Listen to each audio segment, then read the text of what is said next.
आतला आवाज हा इंट्रोवर्ट माणसाला ऐकू येतो आणि त्याच्या मनात गोंगाट कमी असतो. Strengthen your strengths is more important than weakening the weaknesses. Be non judgmental. Label लावू नका. स्वतःला जर वाटत असेल की माझा स्वभाव मला बदलायचा आहे, तर 3 गोष्टींचा विचार करू शकतो आपण. मी विचार कसा करतो, माझ्यातल्या भावना कशा आहेत आणि माझं वागणं कसं आहे. माझी पर्सनॅलिटी, माझं व्यक्तिमत्व प्रेडिक्ट करणं इतकं सहज शक्य आहे. लबाडीने तू उत्तर देत असाल तर त्या पर्सनॅलिटीच्या खाली एक लाय स्कोर. झुंडीच्या मानसशास्त्रामध्ये सगळ्यांना बांधणारा काय असतं तर विचार नसतो, भावना असतात. AI तुम्हाला फसवतो, सायकोफॅन्ट आहे तो, तुम्हाला खूप चढवतो. वा, इतका जर माझा डोळा आणि इतकं जर माझी बुद्धी, इतकं जर माझा बिंदू हुशार असेल तर माझं मन पण तितकं हुशार झालं पाहिजे.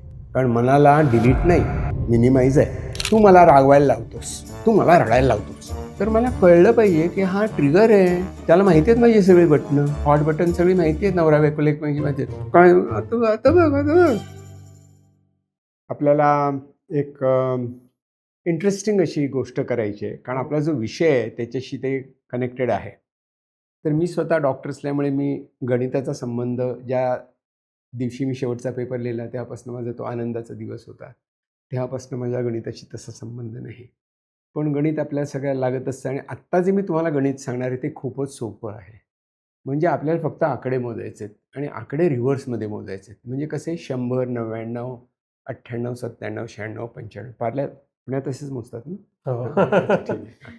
मग उलट्याकडनं मोजत जायचे आणि मी म्हणेन थांबा, तेव्हा थांबायचं आणि जो नंबर मनात असेल तो कागदावर लिहायचा. बरोबर आहे. असं आपण ट्रायल करू की लेट्स सी हाऊ क्विकली तुम्ही प्रोसेस करताय, राईट. सो कठीण नाही पण वेगळं आहे. सो असं मी 3दा करणार आहे आणि नंतर मी तुम्हाला प्रश्न विचारणार आहे 3. प्रश्न पण सोपे आहेत. ज्ञानेश्वरीचा अर्थ वगैरे असं काही नाही आहे, गीतेचा अर्थ असं काही नाही आहे. पण तुम्ही त्या प्रश्नाची उत्तरे इंग्लिशमध्ये लिहायची आहेत आणि अत्यंत महत्त्वाची गोष्ट म्हणजे तुम्ही प्रश्नांची उत्तरं लिहित असताना काउंटिंग थांबवायचं नाही. म्हणजे तुम्ही मनातल्या मनात काउंट करत राहाल आणि लिहाल. बरोबर आहे? म्हणजे काउंट करत असताना तुम्ही लिहायचं आहे. हे आहे त्याच्यामध्ये. ठीक आहे? तर कठीण नाही आहे. मी तुम्हाला आवाज देईन त्याप्रमाणे सुरू करा. स्टॉप म्हटलं की तो नंबर लिहायचा आणि मी जेव्हा म्हणेन की स्टार्ट तेव्हा परत 100कडे जायचं. म्हणजे समजा तुम्ही काय 70ला थांबलात तर मग 69, 68 असं नाही करायचं. Go back to 100. ठीक आहे? समजलं? क्लिअर सगळ्यांना? Okay. So are you ready? Yes. Paper pen ready आहे? येस. Okay, good. तर मग आपण सुरू करूया आता. Start. Count backwards, 100 backwards. Stop. Number लिहा. काय नंबर आहे ठेवूया? काय नंबर? 80. 80. 74. 89. 74च्या खाली कोण? 74. ओके. परत सुरू करायचे 100च्या आधी, राईट. इकडे तिकडे बघायचं नाही, फक्त काउंट करायचे. स्टार्ट.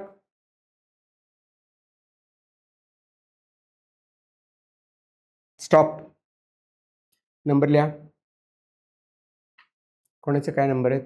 74च्या खाली कोण गेला आता? 58. 58. 58च्या खाली कोण आहे? 58 लोएस्ट. काय नंबर आहे तुझा? 70. 70.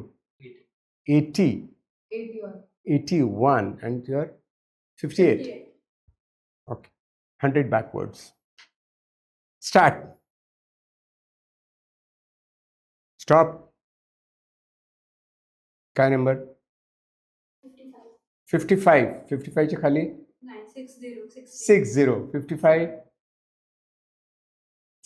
70. Lowest is 55. Okay. Now it will start. Right? आता आपल्याला काय करायचं आहे? मी प्रश्न विचारणार आहे. काउंट करायचं, कंटिन्यू करायचं ना. You got the hang of it, right. Count करा, काउंट करा, काउंट करा. बॅकवर्ड्स. आणि मी तुम्हाला 3 प्रश्न विचारणार आहे. 3 प्रश्नांची उत्तरं लिहून काढायची, म्हणजे एका शब्दातच उत्तर आहे, तसं काही नाही आहे. आणि फक्त काउंटिंग थांबवायचं नाही, right. Are you ready now? Okay, start. Continue counting backwards. Write name of a colour. इंग्लिशमध्ये लिहायचं आहे name of a colour. Continue count backwards. Name of a flower. Continue counting. Name piece of furniture.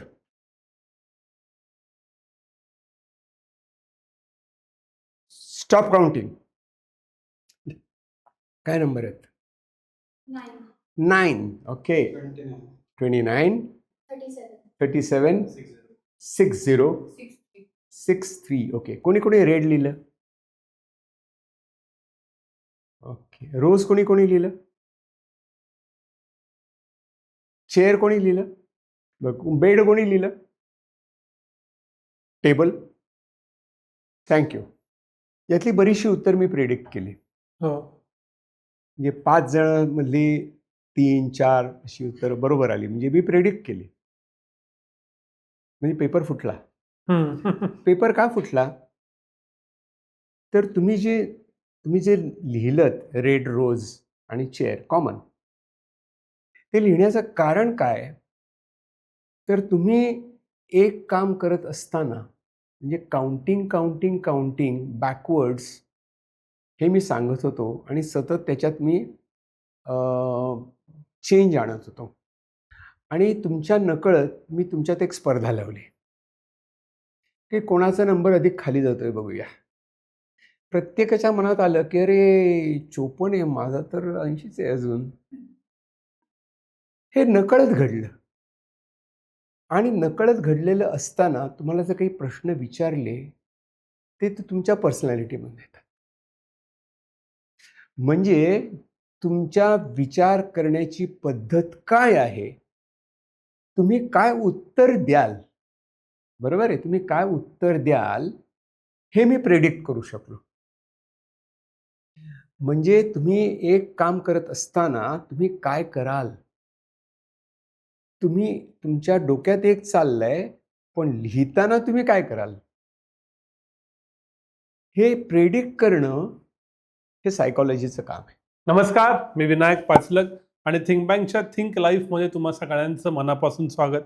गेले 3-4 मिनिटं तुम्ही बघितला असेल तो exercise, अर्थातच मन समजून घेण्याचा, व्यक्तिमत्व समजून घेण्याचा, आणि आजच्या आपली मुलाखती त्यासाठीच आहे. मी थिंक बँकवरती स्वागत करतो डॉक्टर राजेंद्र बर्वेंचं. तर स्वागत आहे थिंक बँकवरती. प्रख्यात मानसोपचार तज्ज्ञ, सायकॉलॉजिस्ट, गेली जवळपास 50 वर्ष ते काम करतायत, लिहितायत, बोलतायत. आणि मला हेच समजून घ्यायचं आहे की त्यांनी हा एक्सरसाइज का घेतला, पर्सनॅलिटीज का शिकायच्या, त्याचा परिणाम काय होतो. सो सर, हाच मुद्दा आहे. तुम्ही जो एक्सरसाइज घेतला, जो आपण आता सुरुवातीला दाखवला, त्याचा पर्पज काय? त्याचा हेतू असा आहे की मुख्य आपल्याला पर्सनॅलिटीचा, व्यक्तिमत्वाचा आपण अभ्यास का करतो, इतकंच काय, आपण मानसशास्त्राचा सुद्धा अभ्यास का करतो, मनोविकार शास्त्राचा आपण अभ्यास का करतो, याचं हे समजून घेणं खूप महत्त्वाचं आहे. म्हणजे प्रत्येक विज्ञानाच्या मागे एक इंटेंट असतो, एक पर्पज असतं, हेतू असतो. तो हेतू मानस विज्ञानाचा काय आहे, तर मन पारखता येणं, ओळखता येणं आणि प्रेडिक्ट करता येणं. आजचा सगळा व्यवहार, म्हणजे तो इंटरनेटवरचा असो, AIचा असो, की स्टॉक एक्सचेंजचा असो, की आणखीन कशाचा असतो, हा सगळा व्यवहार माणूस पुढे काय करेल याचा अंदाज बांधण्यात येतो. याला फक्त अपवाद ट्रम्प साहेबांचा आहे. बाकी सगळे दुनिया आपण प्रेडिक्टेबल केलेली आहे. पण ट्रम्प अनप्रेडिक्टेबल आहे, हे पण आता प्रेडिक्टेबल झालेलं आहे. म्हणजे एकूण आपण लक्षात घेतलं की मानस विज्ञानाचा, विशेष करून व्यक्तिमत्वाचा अभ्यास, तो कसं वागतो, का वागतो आणि कसा वागू शकेल याचा अंदाज आपल्याला आधी बांधता आला तर त्याप्रमाणे आपण निर्णय घेऊ शकतो. त्याप्रमाणे त्या माणसाशी आपली रिलेशनशिप आपल्याला जोडता येते. त्या नातेसंबंधामध्ये काही अडचण निर्माण झाली तर ती सोडवण्याकरता त्या व्यक्तीचे कसे प्रतिसाद असू शकतील, कशी प्रतिक्रिया असू शकेल, याचं जर आपल्याला आधी ज्ञान झालं तर आपण त्या ज्ञानाचा आपले संबंध सुधारण्याकरता, निर्णय अचूक करण्याकरता आपण वापर करू शकतो. म्हणजे मनोविकारांचा, मानसशास्त्राचा अभ्यास हा या हेतूनं प्रेरित झालेला आहे, की माणसाचा अभ्यास करून आपण अधिक माणसाच्या जवळ जाऊ शकतो. आणि विनायक ही आत्ता जरी आपण जी गोष्ट बोलत होतो, की अ, ट्रम्पचं नाव घेतलं आपण हो. आता, म्हणजे मॉडर्न टाइम्सबद्दल बोलतोय. पण ही गोष्ट खूप जुनी आहे. ग्रीक लोकांनी सुद्धा याचा अभ्यास केलेला होता. अच्छा. म्हणजे त्यांनी व्यक्तिमत्वाचा अभ्यास करत असताना ते म्हणाले, की या प्रत्येक माणसाच्या अंगामध्ये वेगळ्या प्रकारची द्रव्य असतात आणि त्या द्रव्याप्रमाणे तो काम करत असतो. आता ते द्रव्य असतात त्यातलं एक जो त्यांनी सुरुवातीला शब्द वापरला, मेलनकोलिया म्हणून. मेलनकोलिया, मेल म्हणजे माळ, माळ म्हणजे वाईट आणि हो. कोल म्हणजे द्रव्य. तर ज्याचं द्रव्य अधिक काळसर झालेलं असतं, वाईट झालेलं असतं, तो माणूस अतिशय उदास असतो. आणि अजूनही तीव्र स्वरूपाच्या मानसिक उदासीनतेला मेलनकोलिया असं म्हणतात. म्हणजे त्याची व्हॅलिडिटी अजून त्यांनी टिकवून ठेवलेली आहे. नंतर पण काही माणसं असे म्हणाले, की द्रव्य काय असतं ते काय आपल्याला दिसत नाही, पण माणसाचं शरीर मात्र दिसत असतं. मग त्यांनी म्हटलं हा एक्टोमॉर्फिक आहे, मेझोमॉर्फिक आहे, एंडोमॉर्फिक आहे. म्हणजे त्याचा आकार कसा आहे, वस्तुमान त्याचं कसं आहे, तो जाड आहे का बारीक आहे, उंच आहे का बारीक आहे, याच्यावरनं त्याचा अभ्यास करायला सुरुवात केली. आणि मग तो जर आपलं म्हणतो, की जाड्या रड्या हे खोटं आहे, जाड्या हसरा असतो जास्त, असं त्यांनी म्हटलं.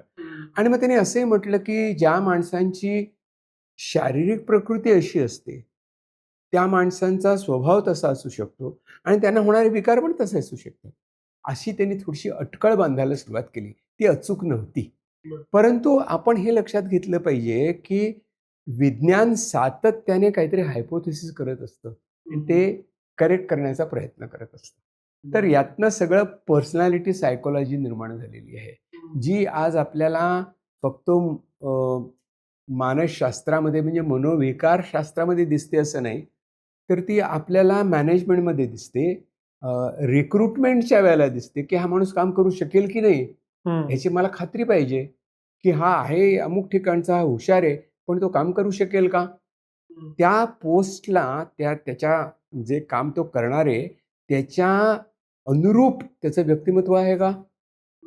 हे साधारण आपण म्हटलं, की सगळ्यात जास्त जॉब कोणते असतात? सेल्समनचे असतात. ते कधीही उपलब्ध असतात. तर एखादा मुलगा अतिशय हुशार आहे, त्यांनी चांगला परीक्षा पास केलेली आहे आणि त्याला चांगले गुण मिळाले आणि त्याला मी एम्प्लॉय करायचा प्रयत्न केला. पण सेल्समनला जाऊन लोकांशी बोलावं लागतं, संपर्क साधावा लागतो आणि जर छोटा प्रॉडक्ट असेल तर जास्त बोलावं लागेल. मोठा प्रॉडक्ट असेल तर स्पेसिफिक बोलावं लागतं. पण बोलावं लागतंच. पण तो जर माणूस इंट्रॉव्हर्ट असेल, तो 4 वाक्याची गोष्ट 4 शब्दात सांगत असेल, तर ते पोचणारच नाही ना. म्हणजे त्याची निवड त्याच्या गुणामुळे होते, त्याच्या कर्तृत्वामुळे होते, तशी त्याच्या व्यक्तिमत्वामुळे. म्हणून आपल्याला व्यक्तिमत्वाचा काय प्रकार आहे, हा आपल्याला त्याच्या मुलाखतीमध्ये पण महत्त्वाचा ठरतो. कारण त्याचं ऑक्युपेशन सक्सेस त्याच्यावर अवलंबून असतं. आणि सगळ्यात महत्त्वाचं राजकारण. राजकारणामध्ये पण व्यक्तिमत्वानुसार गोष्टी चाललेल्या असतात. या व्यक्तिमत्वाला आम्ही ओळखतो. या व्यक्तिमत्वाची आपल्याविषयी चार्मिंग पर्सनॅलिटी आपण म्हणतो ना. म्हणजे काय तर त्या व्यक्तीविषयी प्रेम वाटतं, आदर वाटतो आणि असं वाटतं की हा रिलायबल आहे. हा क्रेडिबल माणूस आहे. ह्याच्यावरती विश्वास टाकता येतो. हा जे बोलेल ते करेल असं वाटतंय तरी. अशी जी असं जर व्यक्तिमत्वाची जी निर्मिती असते, त्याचे जे ठोकताळे असतात, त्याचं एक मोठं सायन्स आहे. पण मला सर मूळ प्रश्न असा आहे, की माझी पर्सनॅलिटी, माझं व्यक्तिमत्व प्रेडिक्ट करणं इतकं सहज शक्य आहे? नाही, खरं म्हणजे सहज शक्य नाही आहे. आता मी सांगितले दोन्ही मुद्दाम याकरता उदाहरणं दिली, की जे न दिसणारं होतं ते म्हणजे अंगातलं द्रव्य. ग्रीक लोकांना वाटलं, की ते द्रव्यच महत्त्वाचं असतं, ते काही व्हिजिबल नव्हतं. आपल्या माणसाच्या आकारमानाप्रमाणे पण आपण काही ठरवू शकत नाही, की त्याचे व्यक्तिमत्व कसं असू शकेल. मग काय झालं, तर त्याचं वागणं कसं आहे ते बघायचं. वावरणं बघायचं, लोकांचे संपर्क कसे बघायचे. ते काम मोठं आहे ना. हो. म्हणजे कितीतरी दिवस तुम्हाला करावं लागेल आणि अचानक काही वेगळं आलं तर काही वेगळंच वागू शकेल तो. म्हणून मग पर्सनॅलिटी टेस्ट निर्माण झाल्या, की ज्या टेस्टच्या मदतीने, प्रश्नोत्तरांच्या मदतीने किंवा काही सिच्युएशन दिलेले असतात, त्या सिच्युएशनच्या मदतीने आपण ही व्यक्ती काय रिस्पॉन्ड करेल, कसं बोलेल याचा आपण अंदाज बांधू शकतो आणि त्याप्रमाणे ते व्यक्तिमत्त्वाच्या आपण कॅटेगरीज करू शकतो, की या व्यक्तीमध्ये हे 5-6 गुण आहेत, की या गुणांचा आपल्याला अधिक चांगला रिलायबल अभ्यास करता येतो बरं. आणि त्यानुसार आपण ठरवू शकतो, की या व्यक्तिमत्त्वाची हे व्यक्तिमत्व कसं आहे, असं आपण ठरवू शकतो.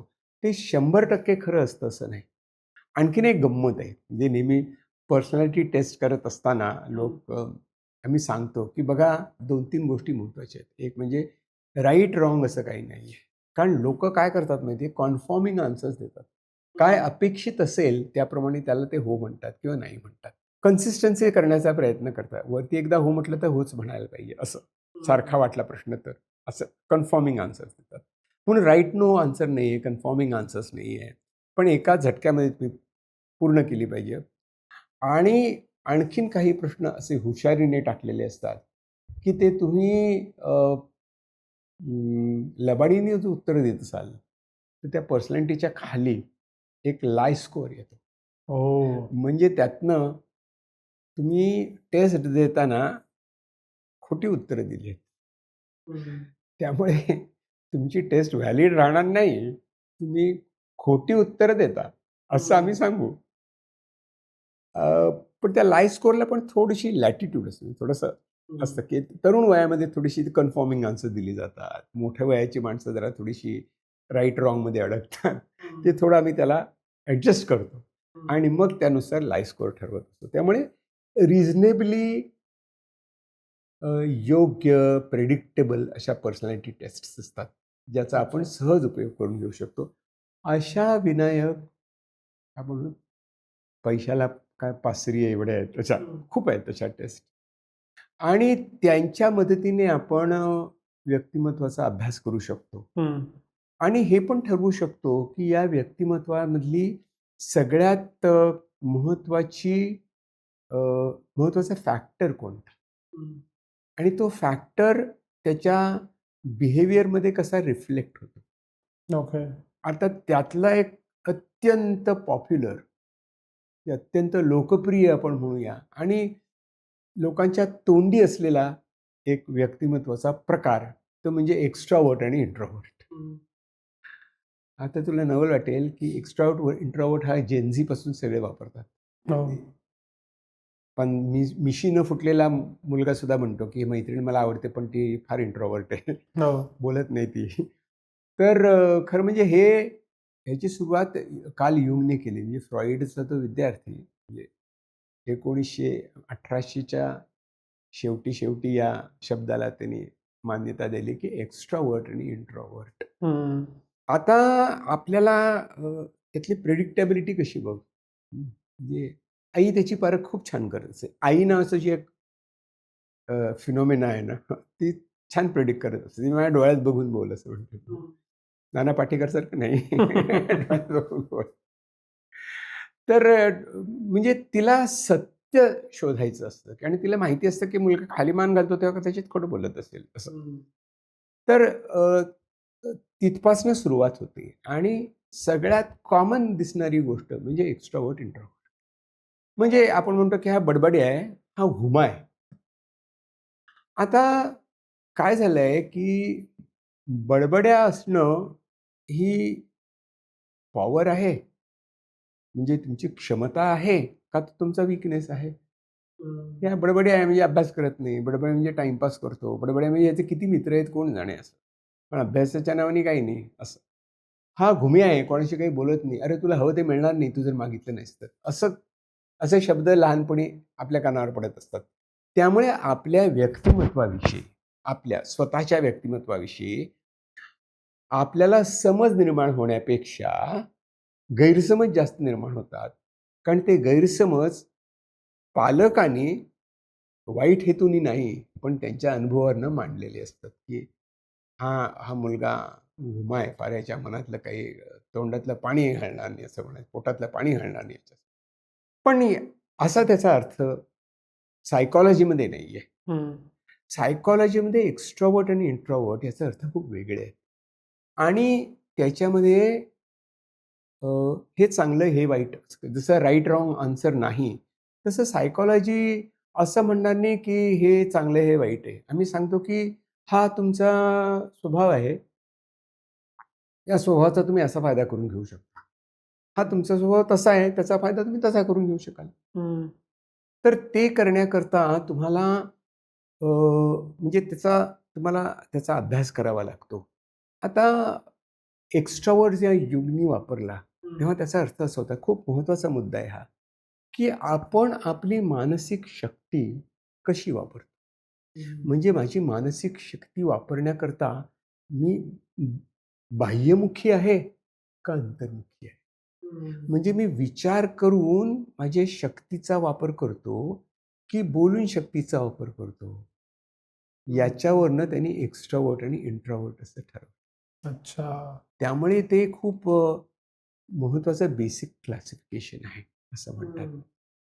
आता अगदी साधं माझं स्वतःचं उदाहरण देतो, की मी स्वतः इंट्रोव्हर्ट माणूस आहे.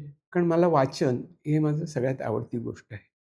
चिंतन माझं सगळ्यात आवडती गोष्ट आहे. पण माझ्या व्यवसायाला गप्प बसून चालणार नाही.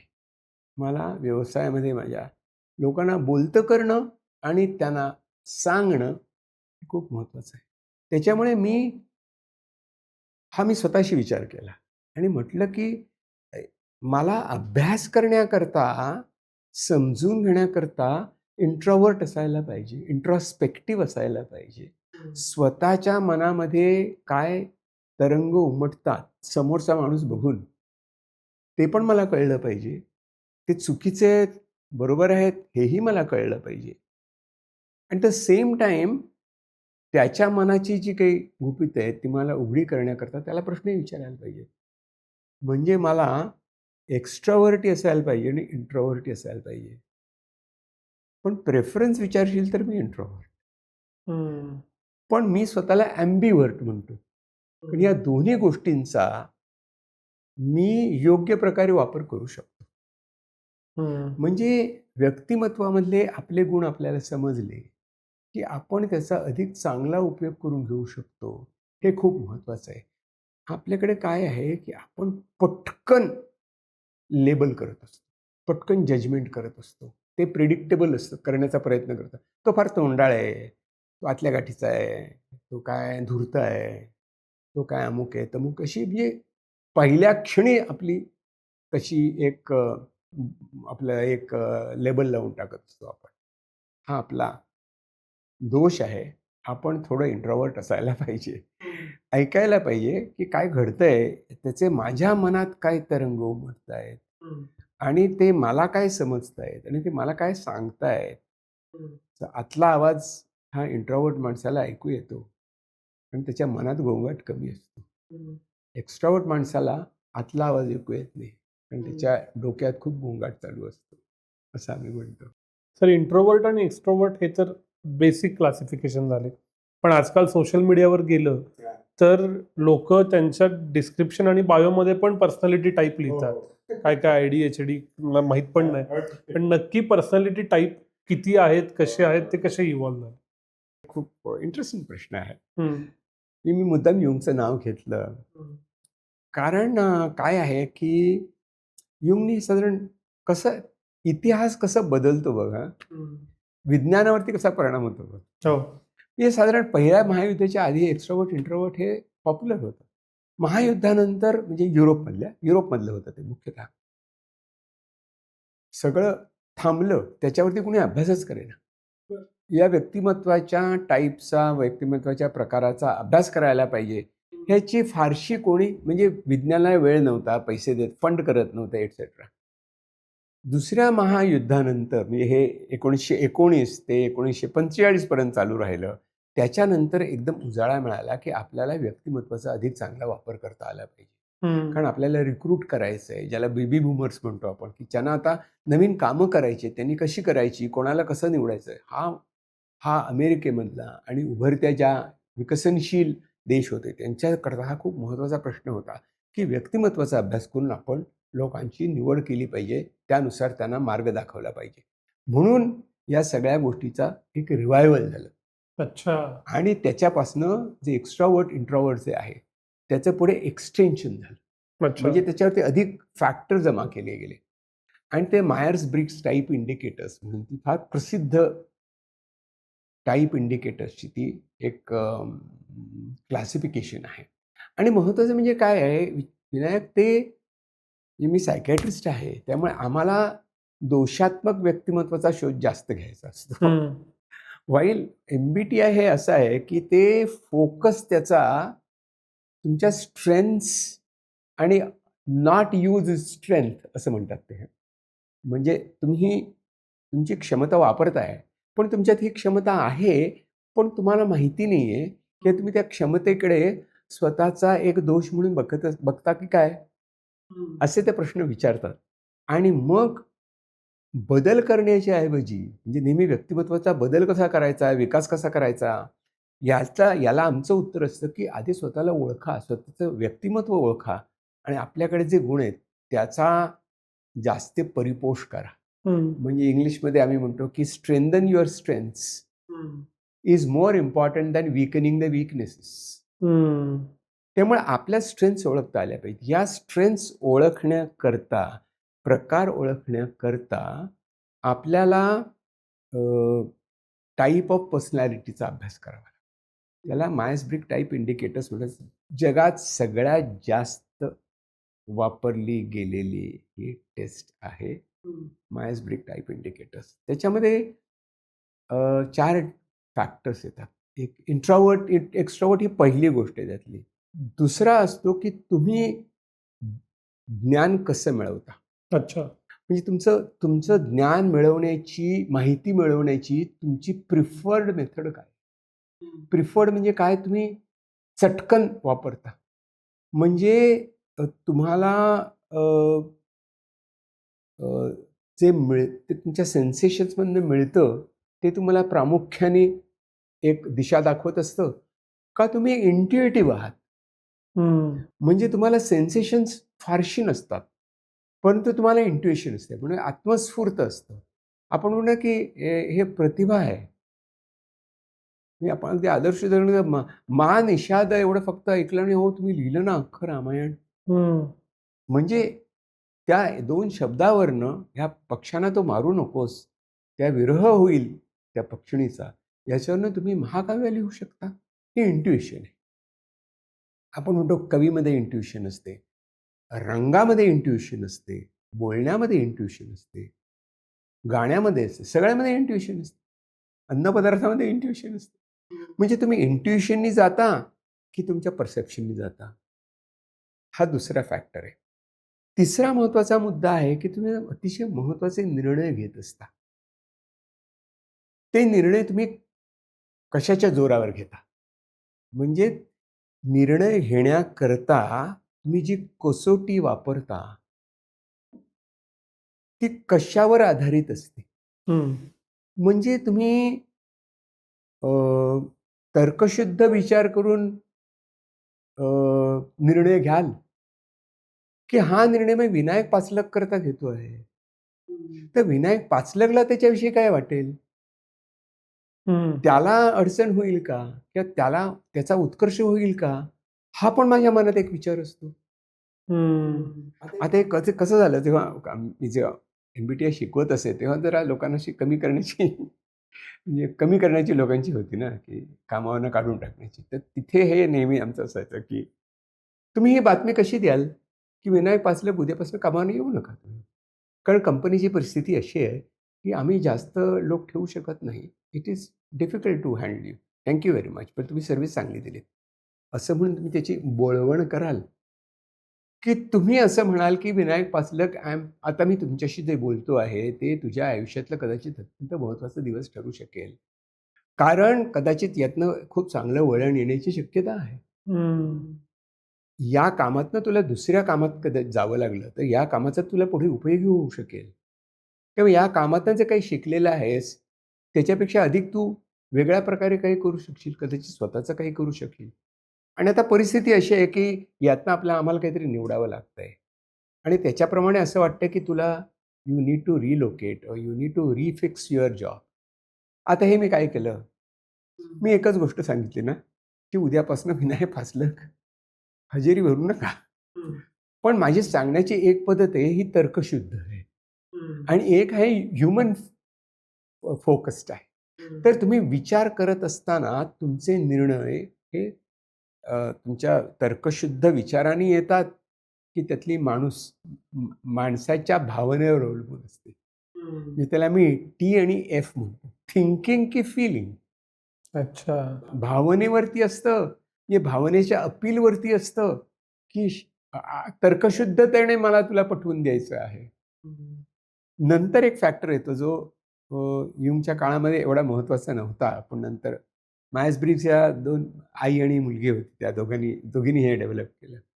त्यांच्या लक्षात आलं, की मॉडर्न टाईम्समध्ये अलीकडच्या जमान्यामध्ये व्यक्तिमत्त्वाचा सगळ्यात जास्त जसा एक्स्ट्रोव्हर्ट, इंट्रोव्हर्ट असतं, तसं सगळ्यात पटकन दिसणारी गोष्ट कोणती? चेहरा कोणता त्या व्यक्तीचा? तर चेहरा असा असतो, की जो ऑर्गनाइज्ड काम करू शकतो, की ठरल्याप्रमाणे कामं करायची. टू डू लिस्ट असते त्याच्याकडे आणि टाईम टेबल पण लिहिलेलं असतं आणि त्यांनी ऑर्गनाइज केलेलं असतं, की पुढच्या 5 दिवसात काय कामं झाली पाहिजेत. 5व्या दिवशी मला 4 दिवसाच्या कामाचा रिव्ह्यू करायचा आहे. म्हणजे माझं समजा शुक्रवारी मला जर सबमिट करायचं असेल, तर गुरुवारी संध्याकाळी माझं रिपोर्ट तयार पाहिजे. शुक्रवारी मी फक्त स्पेल चेक करीन आणि जरा थोडीशी काय प्रेझेंटेशन अधिक चांगलं करीन. I am organized. I am deadlined. दुसरा म्हणतो, की अरे 5 दिवसांनी लिहूया. 1 तासाचं काम आहे रे. म्हणून मी शेवटच्या क्षणी करायला बसतो. म्हणजे मी थोडा लेड बॅक आहे. म्हणजे मी देखते. म्हणजे लाईफस्टाईल माझी कशी आहे हे आपल्याला कळतं. माझी लाईफस्टाईल ऑर्गनाइज्ड डेडलाईन ओरिएंटेड आहे का फ्लेक्सिबल आहे? आता ही गोष्ट खूप महत्त्वाची ठरते कामाकरता आणि व्यक्तिमत्त्वाचा उपयोग वैवाहिक जीवनात कसा होतो, तर लाईफस्टाईल हा वैवाहिक जीवनातल्या सगळ्यात मोठा संघर्षाचा बिंदू असतो. म्हणजे पत्नी असेल कदाचित शी इज व्हेरी वेल ऑर्गनाइज्ड. संध्याकाळी 5 वाजता नवऱ्याकडे जायचं आहे, सिनेमाला जायचं आहे, तर आपण 4:30ला घरातनं निघालं पाहिजे आणि 5 वाजता तो खाली उतरेल. मग आपण जाऊ. 5 मिनिटाचं थिएटर आहे इकडनं. म्हणून ती 4:30ला येऊन खाली उभी राहते आणि नवऱ्याला फोन करते, "मी आले हं." तो म्हणतो, "अच्छा, आज कशी काय इकडे आलीस?" "अरे, आपल्याला सिनेमाला जायचं आहे ना." "अरे हो, तो मी तिकीटच काढायला विसरलो." झालं सुरू कॉन्फ्लिक्ट. पण मी आधीच आपलं ठरलं होतं वगैरे. आता आणखीन सांगायला नको. घरोघरी मातीच्या चुली आहेत. तर इथे काय हा जो संघर्ष बिंदू येतो ना, तो संघर्ष बिंदू आपल्याला टाळायचा असेल, तर आपल्याला लक्षात घ्यायला पाहिजे दोघांनाही. की माझी लाईफस्टाईल कशी आहे आणि तुझी लाईफस्टाईल कशी आहे. याच्यामध्ये तू वेळेवर आला नाहीस म्हणजे तुझं माझ्यावर प्रेम नाही, म्हणून तू मुद्दामच असा मला वागवतोस, असा जो अर्थ करून घेतला जाईल, तो अर्थ करून घ्यायची गरज नाही आहे. ती व्यक्ती तशी आहे. आपलं अधिक लेड बॅक पद्धतीने आपल्याला पुढे जायचं आहे आणि आपली तशीच लाईफस्टाईल असते. आता हे दोन्ही लाईफस्टाईल महत्त्वाचे आहेत ना. म्हणजे ऑर्गनाइज्ड असायला पाहिजे आपण, प्रश्नच नाही, पण फ्लेक्सिबिलिटी पण पाहिजे. आयत्या वेळेला पण मला काहीतरी बदल करता आले पाहिजेत. तर हे म्हणून म्हणतो, की दोन्ही याच्यामध्ये चूक बरोबर असं आपण नाही ठरवू शकत. जी तुमची स्ट्रेंथ आहे किंवा तुमच्या पार्टनरची जी स्ट्रेंथ आहे, ती लक्षात घेऊन तुम्ही व्यवहार केला पाहिजे. म्हणून व्यक्तिमत्त्वाचा अभ्यास आणि व्यक्तिमत्त्वाची समज ही आपण परस्परांशी मैत्री करताना, अधिक संबंध दृढ करताना, म्हणजे हे फक्त वैवाहिक संबंधामध्ये म्हणत नाही, पार्टनरशिपमध्ये पण असू शकतं. दृढ करत असताना एकमेकांचं व्यक्तिमत्व समजून घेणं खूप आवश्यक आहे आणि हे चूक आहे आणि हे बरोबर आहे असं असण्यापेक्षा ह्याची स्ट्रेंथ काय आहे आणि माझी स्ट्रेंथ काय आहे, हे दोघं एकत्र येऊन कसं काम करत आहे.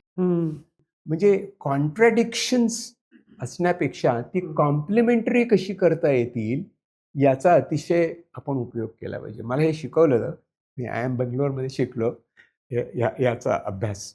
तेव्हा आमच्या टीचरनी सांगितलं होतं, की आणि हे भारतीय लोकांना समजणं खूप सोपं आहे हो. आपल्याकडे कॉन्ट्रडिक्शन्सच जास्त आहेत. एवढा मोठा गणपती छोट्याशा उंदरावर बसतो, हे काय कॉन्ट्रडिक्टरी नाही का? म्हटलं खरं आहे रे, की उंदरावरती गणपती कसा बसेल? त्याला सिंहच पाहिजे, त्याच्यावरती आरूढ होईल तो. ती कॉन्ट्रडिक्शन आपण समजून घेतो. आपल्याकडे ती आपण हां, आहे ना, वाह! किती छान, पहा, असं आपण म्हणतो आणखीन.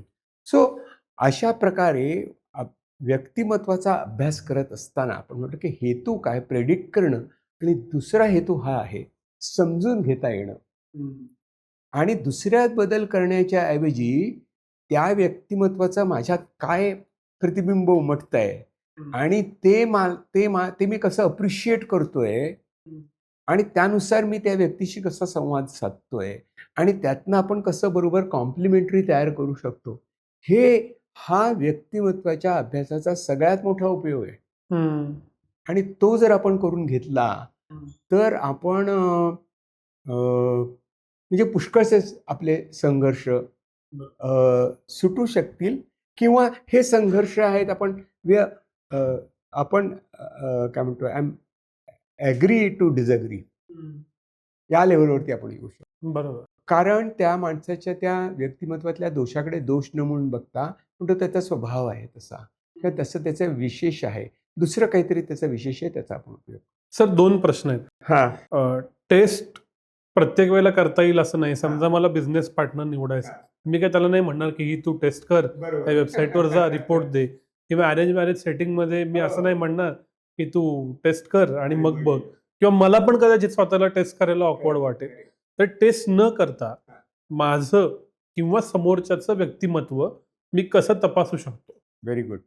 याचं पहिलं उत्तर म्हणजे पार्टनरशिप किंवा हे राहू दे, पण वैवाहिक संबंधामध्ये आपण पत्रिका बघतोच ना, तर पत्रिकेच्या ऐवजी पर्सनॅलिटी टेस्ट केली तर चालेल असं आम्ही म्हणतो.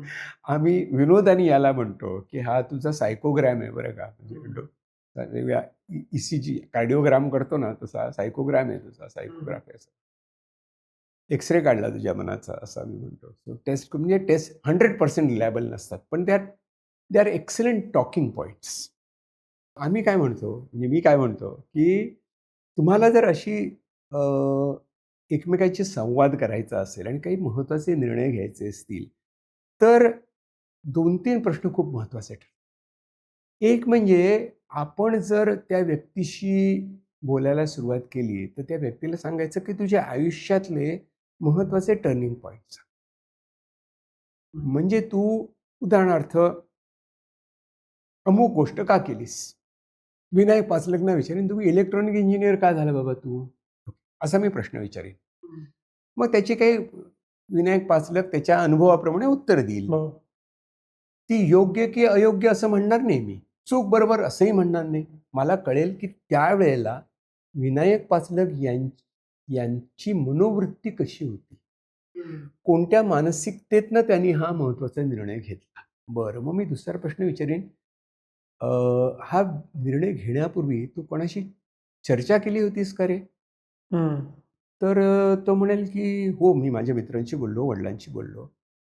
आणि मी असंही म्हटलं की याबाबतीत जे सक्सेसफुल झालेले लोक आहेत ना, त्यांच्याशी पण चर्चा केली. अरे वाह! म्हणजे हा निर्णय घेत असताना वेगवेगळी माणसं काय करता आहेत, या सगळ्याचा विचार केला. पण मी असं विचारलं, "अरे पण एवढं सगळ्यांनी सांगितलंस की तू हेच कर, म्हणून ते केलंस का?" नाही. मी ठरवलं. म्हणजे मला निर्णय घेत असताना माझी मनोभूमिका काय होती? किंवा मी कसा विचार करू शकत होतो, याचा मी जरा स्टडी केला. तुझा टर्निंग पॉइंट असेल. जो टर्निंग पॉइंट आपण एखाद्या तुमच्या अभ्यासक्रमाची निवड करताना असेल किंवा व्यवसाय निवडत असताना करेल किंवा व्यवसायातनं बाहेर पडत असताना करेल किंवा व्यवसाय सोडून देण्याकरता करेल किंवा व्यवसायात प्रगती करताना करेल. म्हणजे जिथे-जिथे आपले टर्निंग पॉइंट्स येत जातात, त्या टर्निंग पॉइंटवर आपण त्या माणसाला जर आपण बोलतं केलं, तर आपल्याला समजू शकतं की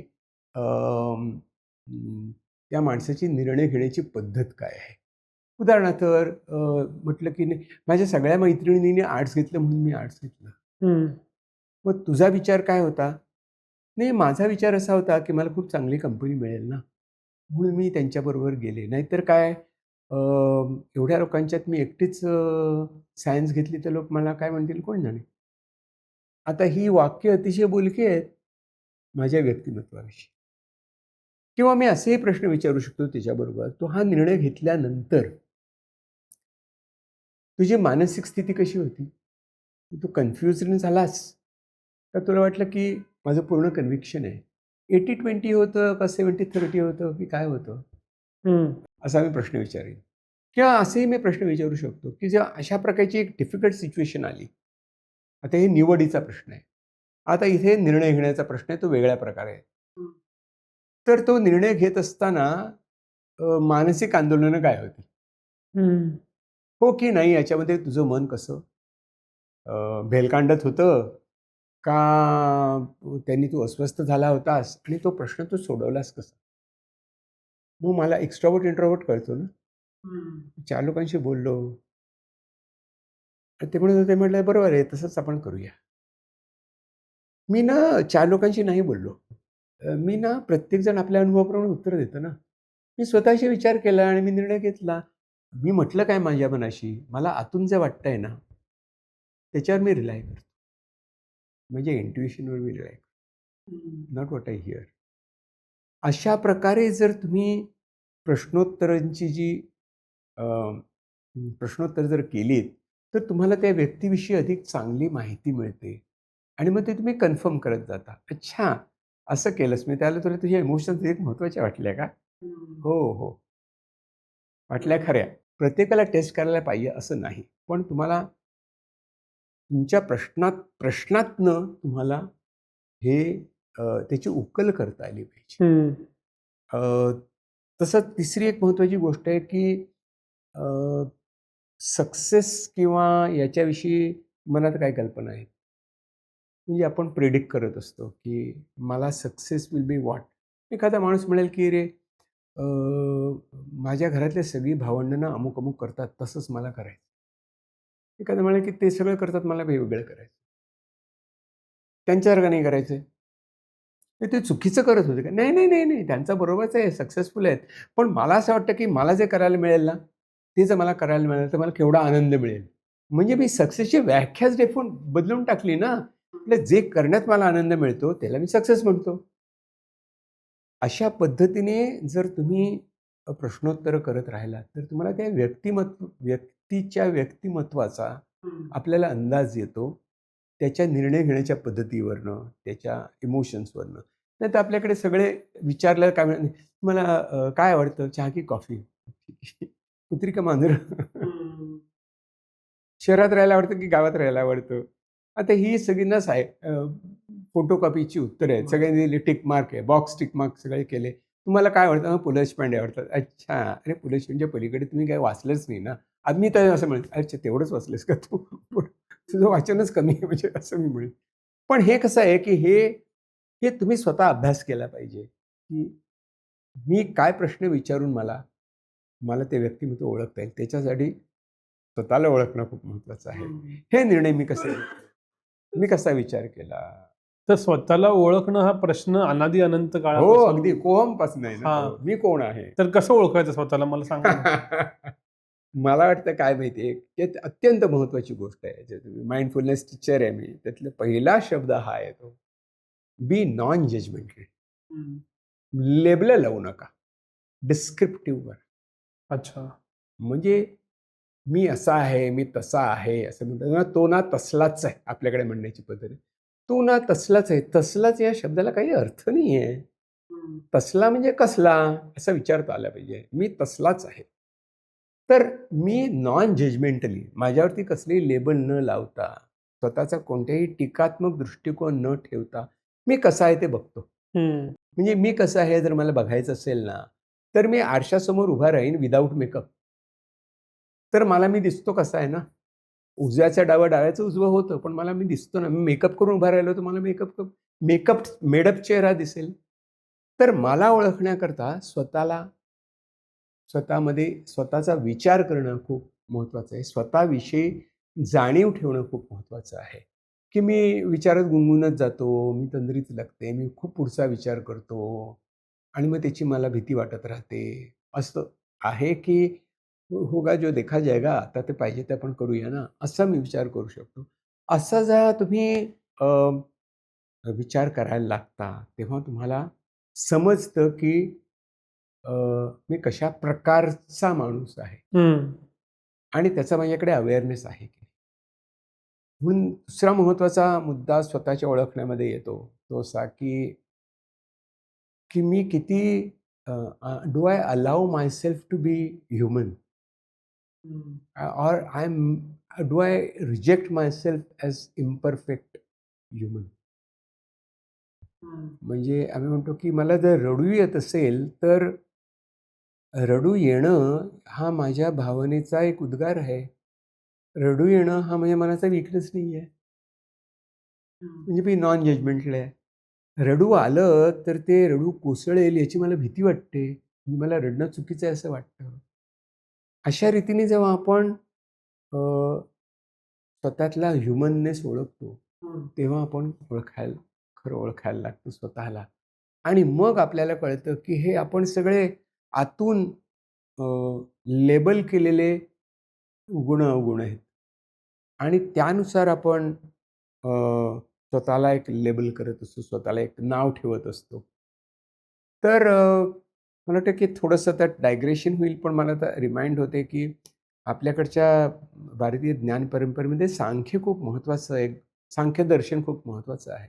ते खूप असं ना मला असं वाटतं की अरे मटेरिअलिस्टिक आहे एकदम. ते कसं आहे, ते आमची भाषा बोलतं. म्हणजे असं की कसं आहे की माणसांचे गुण काय आहेत? मग ते म्हणतात की सत्वगुण आहेत, रजोगुण आहेत, तमोगुण आहेत. म्हणजे 3 प्रकार आहेत की सात्विकतेने करतो, हा विचार करू शकतो, हा त्याला शुद्धतेची आवड आहे, त्याला एखाद्या गोष्टीची स्वच्छता महत्त्वाची वाटते, एखाद्या गोष्टीतलं किंमत काय आहे हे त्याला कळतं. तो त्यानुसार जगण्याचा प्रयत्न करत असतो. राजसिक असतो तो पॅशनेट असतो. आपण आपण सगळे राजसिक आहोत. तुला पॉडकास्ट करायचा आहे, मला उत्तरं द्यायची आहेत. सो अहंकार पण आहे याच्यामध्ये, पॅशन पण आहे, आवड-निवड आहे, फ्रस्ट्रेशन पण आहे. हे सगळं त्या राजसिक गुणामध्ये येतं. तर तामसिक म्हणजे "काय को करने का रे? छोड ना." असं. काय करायचा विचार करून एवढं? बरं आहे. असं म्हणजे जरा पडीकपणा ज्याच्यामध्ये असतो किंवा त्याच्यात एक पडीक असला तरी त्याच्यात एक दुष्टावा असतो. त्याला एक तामसिकता असते. म्हणजे त्याला त्या राग आला की मी ओरडलो. केलं तर काय झालं? त्यात काय? 2 थोबाडीत मारल्या झालं सगळं. म्हणजे ह्या ज्या आपल्याला दिसतात ना, हे त्यांनी गुण चांगले बांधले. आणि त्यांनी म्हटलं, की हे कॉकटेल आहे बरं का. एकच लेबल नाही लावता येणार याला. तिन्ही गुण प्रत्येक व्यक्तीमध्ये असतात आणि ते आपण कसे वापरतो, पुन्हा तेच आलं. त्याचाही वापर आपण कसा करतो. तर कपिल मुनींनी खूप छान मांडलं. ते एक आता खरं म्हणजे याच्यावरचे प्रचंड अभ्यास झाले. बर. याच्यावरती आहे त्रिगुण बेस पर्सनॅलिटी अच्छा. हे लेटेस्ट डिस्कव्हरी आहे सायकॉलॉजीमधली, ज्याच्यावरती खूप मोठ्या प्रमाणात अभ्यास चालू आहे आणि ती लवकरच वैश्विक स्वरूपात मांडली जाईल. तिचं तो मानसशास्त्रामधल्या ज्ञानसंपदेचा अभ्यास करून काय करता येईल आता, असा जो विचार आहे, त्याच्यातला सगळ्यात म्हणजे त्याचा फ्लॅगशिप इज त्रिगुण. पण आपण असं म्हणतो की स्वभावाला औषध नसतं. हो. तर मग माझा स्वभाव म्हणजे माझं व्यक्तिमत्व. हां. तर हे व्यक्तिमत्व बदलता येतं का? औषधां नसेल तर कसं बदलता येतं? म्हणजे स्वभावाला औषध नाही ही खूप चांगली गोष्ट आहे. अच्छा. म्हणजे असं की आपल्याला जी गोष्टी स्पाय स्टोरीजमध्ये ऐकायला मिळतात ना, की त्याला हे औषध दिलं, ते औषध दिलं, मग तो बडबडायला लागला. मग त्याचं व्यक्तिमत्व बदललं. कारण chemical can make tremendous change. म्हणजे आता जे आपण बघतो ना, गांजा, चरस हे सगळ्या गोष्टी किंवा एम-एस ते एक्स्टेसी वगैरे आहे. ती सगळी तुमची केमिकल रचना बदलून टाकतात. तुमची आतली जी न्यूरो ट्रान्समिटर्स असतात, न्यूरो हार्मोन्स असतात, ती उलटी-पालटी करून टाकतात आणि यू विल बी सरप्राईज. तुमचा जर व्हिडिओ दाखवला, तर तुम्हाला पटणार नाही की मीच आहे हा. हे सगळं केमिकलमुळे होतं. आता जेव्हा स्वतःला जर वाटत असेल की माझा स्वभाव मला बदलायचा आहे. तर 3 गोष्टींचा विचार करू शकतो आपण. मी विचार कसा करतो, हम्म. माझ्यातल्या भावना कशा आहेत आणि माझं वागणं कसं आहे. ओके. या तिन्ही पातळीवरती मला बदल करायचे आहेत. पण मी म्हणेन सुरुवात करायची असेल तर मी विचार कसा करतो ह्याच्यावर. कारण मी जसा विचार करतो त्याप्रमाणे माझ्या भावनांना मी रेग्युलेट करतो. आम्ही स्वभाव बदलण्यामध्ये एक अत्यंत महत्त्वाची क्रियापद वापरतो. ते म्हणजे सगळे म्हणतात की मी हे कंट्रोल कसं करू. तर मी त्यांना सांगतो की कंट्रोल नसतो, त्याच्यात रेग्युलेशन असतं. अच्छा. पंख्यामध्ये कसं आपण ऑन ऑफ असतं, पण रेग्युलेटर असतो ना, तो खूप महत्त्वाचा असतो. तर मी माझ्या भावना रेग्युलेट कशा करतो? मला राग येतो, राग येणं स्वाभाविक आहे. पण माझ्या रागाचं एक्सप्रेशन मी कसं करतो? मी रागाची मांडणी कशी करतो? मी गिळून टाकतो असं नाही. तर मी माझा राग कशाप्रकारे व्यक्त करू शकतो? माझ्या रागाचं तीव्र स्वरूप मी कशाप्रकारे रेग्युलेट करू शकतो? याचा मी विचार करू शकतो, त्याची मी प्रॅक्टिस करू शकतो आणि त्यानुसार मी वागू शकतो. तर स्वभावाला औषध नाही आहे. पण स्वभावामध्ये बदल करायचा असेल तर पहिली गोष्ट म्हणजे स्वीकारलं पाहिजे की मला बदलायचं आहे म्हणून. हम्म. दुसरी गोष्ट मी बदललो ठीक आहे, पण तो बदलला तरच मी बदलीन. मी बदलून का उपयोग? तो बदलतच नाही आहे. मराठी सिच्युएशनमध्ये असतं. मी किती केलं पण तो काहीच करत नाही. नाही, मी करतोय ते माझ्या सुखाकरता करतोय ना. तो मी माझ्या मला मला माझ्या स्वभावाचा त्रास होतो म्हणून मी बदलणार आहे. दुसरा बदलायला पाहिजे म्हणून मी बदलायला लागलो ना, तर ते शक्य नाही. सूर्य म्हणेल की तुम्हाला उष्णता मिळावी म्हणून मी तळपत नाही. माझं काम आहे ते मी करतो. तर हा जो स्वतःशी केलेली कमिटमेंट आहे की I am doing it for my own sake. हे असलं पाहिजे. हे म्हणजे अनकंडिशनल असलं पाहिजे आणि मग स्वतःचा अभ्यास केला पाहिजे आणि ते अनकंडिशनली नॉन जजमेंटली ॲक्सेप्ट हो मला ना अशी सवय आहे आणि ती मला बदलायची आहे. मग त्याच्यात ॲटॉमिक हॅबिट्स येतात की छोटे-छोटे बदल मी कसे करीन? की मी अमुक गोष्ट कशी करू शकेन आणि मग त्याचा अवेअरनेस किती मी ठेवू शकेन आणि मी कसं टाळू शकेन आणि मला कशी ती मनामध्ये ती एक रागाची आपण म्हणू ना तिडीक येते. त्यावेळेला मी काय करतो? हम्म. त्याचा मी स्फोट होऊ देतो का त्याच्यावर मी पाणी टाकतो? आणि मला तिडीक आलेली कळते की नाही आधी? आणि ह्याचा आपण अवेअरनेस ठेवला पाहिजे. सातत्याने. मी अगदी स्वतःची गंमत सांगतो. एक वेळ मी सिगारेट ओढत असे. खूप लोकांना माहिती नाही आहे आणि त्यांना नवलही वाटेल पण मी ॲज अ स्मोकर. तर जेव्हा मी ठरवलं की मला सिगारेट ओढायची नाही आहे. मला आता सिगारेट ओढायची नाही आहे. का? नाही मला आवडत नाही म्हणून. मी कशाला कारणं शोधू? सगळं सायन्स आहे ना, ते असू दे ना. मला I want to stop it. दुसरं काय कारण असणार? टाकून दिलं. पण आजही आपला पॉडकास्ट झाल्यानंतर खाली जर सिगारेटवाला असला ना, तर माझ्या मनात एक विचार येईल, "अरे, मी सिगारेट ओढत असताना तर इकडनं सिगारेट घेतली असती हं." पण मी नाही घेणार. कारण मला सोडायची असं नाहीये, सोडलेली आहे हे लक्षात ठेवायचं. म्हणजे माझ्या सतत अवेअरनेस पाहिजे, की मी काय करतोय. मी गाडीचं लायसन्स आहे माझ्याकडे चालवण्याचं, म्हणजे मी सेफली चालवतो असा अर्थ होत नाही ना. मला गाडी चालवत असताना डोकं ठिकाणावर पाहिजे. कोणतं केमिकल घेतलेलं असता कामा नये, दुसरा विचार असता कामा नये, फोनवरती बोलता कामा नये, आणखीन काहीतरी करता कामा नये, चाळे करता कामा नयेत. Be aware. नाहीतर पट्टीचे ड्रायव्हर पण ॲक्सिडेंटमध्ये चुका करतात. सो हे लक्षात ठेवलं पाहिजे, की स्वभाव बदलायचा, तो छोट्या-छोट्या प्रमाणात बदलायचा असतो. तो बदलत असताना आपण उद्दिष्ट ठेवायची असतात, ती साधी ठेवायची असतात. त्यातनं हळू आपण पुढे जात असतो. स्वतःला आपण बहुतेक ना स्वभावामधल्या बदलांमध्ये ट्रिगर खूप महत्त्वाचा असतो. आपण म्हणतो, "तू मला रागवायला लावतोस." आपल्या घरात ऐकू येतं, "तू मला रागवायला लावतोस. तू मला रडायला लावतोस." असं म्हणून मी रागावलेलो असतो आणि रडायला आलेलं असतं. तर मला कळलं पाहिजे, की हा ट्रिगर आहे. अरे, उद्या दुसरा माणूस माझं बटन दाबून मी रागावतो. त्याला माहिती आहेत माझी सगळी बटणं, हॉट बटन सगळी माहिती आहेत नवरा-बायकोला एकमेकांची माहिती आहेत. काय आता आता बघ आता बघ.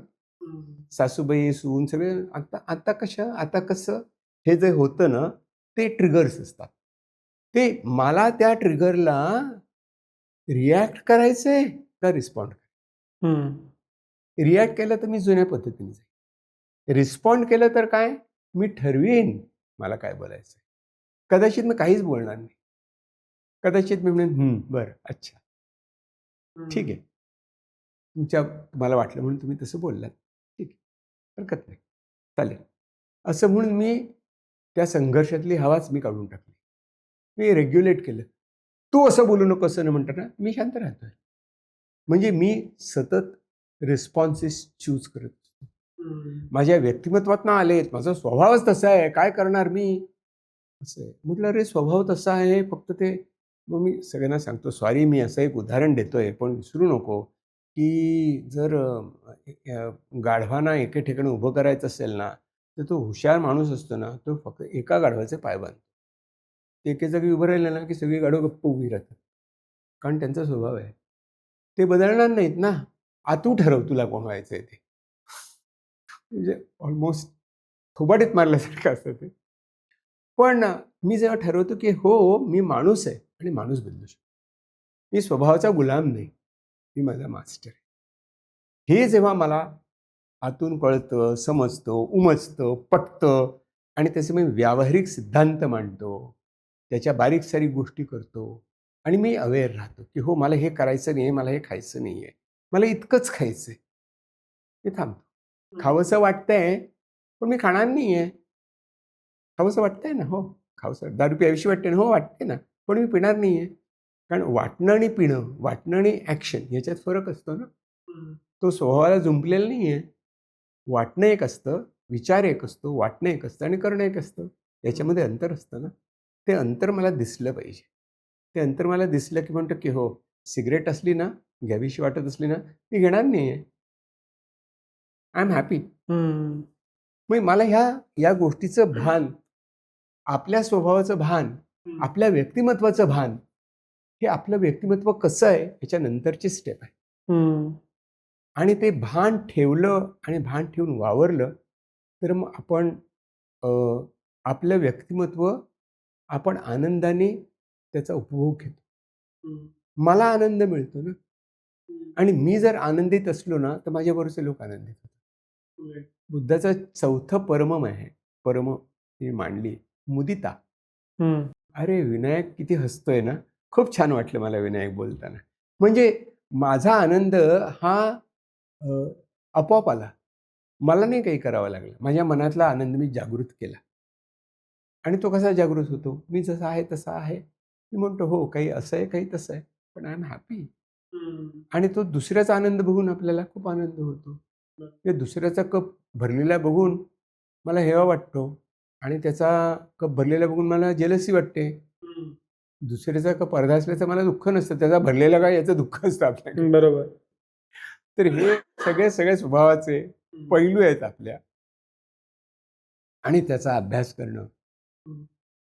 यू कॅन इमॅजिन मला किती आवडतं आहे. सर मला एक प्रश्न असा आहे की या सगळ्याचा आत्ताच्या एआयच्या जगात सर्वाधिक प्रॅक्टिकल फायदा मला असा दिसतो की मी जर का माझ्या पर्सनॅलिटीला साजेसं प्रोफेशन निवडलं तर एक्सटर्नॅलिटीचा कमीत कमी त्रास मला होईल. परफेक्ट. असं जर का असेल तर माझी पर्सनॅलिटी तपासून मी त्याला असोसिएटेड प्रोफेशन कसं निवडावं? Very good. 2 गोष्टी येतात त्याच्यामध्ये. एक म्हणजे आपण आपलं प्रोफेशन कसं निवडावं, म्हणजे माझ्या व्यक्तिमत्त्वाला साजेसं, माझ्या बुद्धिमत्तेला पेलवणारं आणि मला आवडणारं. त्या 3 गोष्टी व्यक्तिमत्त्वाला पेलवणारं, सजवणारं अशा गोष्टी मी निवडू शकतो. आणि जास्तीत जास्त महत्त्वाचं आता मला काय वाटतंय एआयच्या जमान्यामध्ये, की माझ्यात फ्लेक्सिबिलिटी किती. माझ्या मते पर्सनॅलिटीचा आणखी एक फॅक्टर आहे बरं का, जो आपण आत्ता अजिबातच त्याचा विचार केला नाही, की माणसं शिकतात कशी. म्हणजे तुझी पर्सनॅलिटी लर्निंग कसं करते. ओके. तू शिकतोस कसा. तू ऐकून शिकतोस, पाहून शिकतोस, अनुभवाने शिकतोस. कसं शिकतोस तू? हे जर तुला कळलं, तर तू म्हणेल की मी त्या रूटीननी जाणारा नाहीये. मी कशा प्रकारे शिकायचं हे मला कळलेलं आहे. कोणत्या मार्गाने मी अधिक फास्ट शिकू शकतो, हे मला कळलेलं आहे. त्याचा मी वापर करू शकतो. ही फ्लेक्सिबिलिटी ही आत्ता जो मगाचा प्रश्न होता ना स्वभावातल्या बदलात, त्याच्या दृष्टीने खूप महत्त्वाची आहे. पण ती फक्त स्वभावाची नाही आहे, तर स्वभावाचा एक पैलू माणसं शिकतात कशी. ह्याचं व्यक्तिमत्व वेगळं असतं. मगाशी मी MBTI म्हटलं ना, त्याचा पण याच्याशी उपयोग होऊ शकतो, की हाऊ डू पीपल लर्न? मी ऐकून शिकतो, की पाहून शिकतो, की मला म्हणजे हातात पाहिजे ते. तर तशा मी शिकू शकतो. प्रत्यक्ष कृतीने शिकू शकतो. हे जर मला कळलं ना, तर मग मी अ, अशा रीतीने स्वतःच्या करिअरचा विचार करू शकतो, की एका पॉइंटला मला एक ट्विस्ट येईल, एक वळण येईल. कधी 180 अंशाचं असेल, 90 अंशाचं असेल, ते 30चं असेल ना, पण वळण तर घ्यावं लागणारच आहे आपल्या प्रत्येक माणसाला. त्यामुळे आपण जेव्हा आता खूप ठिकाणी या वोकॅब ह्या टेस्ट केल्या जातात, व्होकेशनल टेस्ट केल्या जातात. त्याच्यामध्ये हे खूप महत्त्वाचं आहे, की तुम्ही तुमच्या व्यक्तिमत्त्वाला समजून घ्या. तुमच्या लर्निंगला समजून घ्या. म्हणजे तुम्ही कशाप्रकारे शिकता आणि कशाप्रकारे तुमचं डोकं चालतं. तुम्ही नंबर क्रंच करण्यात तुम्हाला मजा येते का स्क्रू टाईट करण्यात मजा येते? दोन्ही गोष्टी वेगळ्या आहेत ना. वर-खाली काही नाही आहे त्याच्यामध्ये. वेगळ्या आहेत त्या. डिफरंट. पण मला हे पण आहे आणि ते पण आहे. तर मला हे ह्याचं जर काय आता स्कोप नसला तर मी तिकडे जाऊ शकतो ना. अशा रीतीने मला स्वतःला आत्ता मगाच्या प्रश्नाप्रमाणे स्वतःला ओळखता आलं, तर मी काय शिकू शकतो, हे मला कळलं पाहिजे. आणि आत्तापर्यंत आपण फार सगळ्या गोष्टीला लेबलिंग करत आलो. धीड गुजरी असं आपण म्हणतो. एक ना धड भाराभर चिंध्या. अरे आता चिंध्याच महत्त्वाच्या. त्या चिंध्यातनं गोधडी बांधायला शिकलं पाहिजे. हम्म. एक सुई नको आहे आपल्याला. कारण मी जे शिकलो, तेच मला उद्या वापरावं लागेल की नाही, हे मला वापरायला मिळेल की नाही, याची मला खात्री नाही आहे. 5 वर्षांनी मी काहीतरी वेगळंच करत असेल. मी स्वतःचं माझं उदाहरण देतो ना. मी सायकियाट्रिस्ट म्हणून फक्त केबिनमध्ये बसणारा माणूस होतो. मी माइंडफुलनेस टीचर कसा झालो, मी HRD प्रोफेशनल कसं झालो. तर मला वाटलं काय, की याच्यातला एक समान धागा आहे, की मला लोकांशी बोलायला आवडतं, कम्युनिकेट करायला आवडतं. मी उद्या कदाचित पॉडकास्टमध्ये पण काही करणार मी. मी टीव्हीवरच्या बातम्या पण देऊ शकतो. म्हणजे की मला बोलायला आवडतं. म्हणजे मला बोलायला आवडतं हे मी कुठे-कुठे वापरू शकतो, हे समजून घेतलं पाहिजे. आपण एक रूटीन तयार झालं आहे आर्ट्स, सायन्स, कॉमर्स. हम्म. याने आपलं भयंकर नुकसान केलेलं आहे. हम्म. आर्ट्स, सायन्स, कॉमर्स याच्यामधनं आपण स्वतःला जी लेबलं लावून घेतो, त्याच्यामुळे फार नुकसान करतो आपण स्वतःच्या गुणांचं. म्हणून आपल्याला डॉक्टर, इंजिनियर सगळीकडे दिसतात. आमचे डॉक्टर लोक तर नाटका-बिटकामध्ये भरपूर असतात. कारण ते मुळातले कम्युनिकेटर्स आहेत. ते त्यांचं स्वभाव वैशिष्ट्य आहे.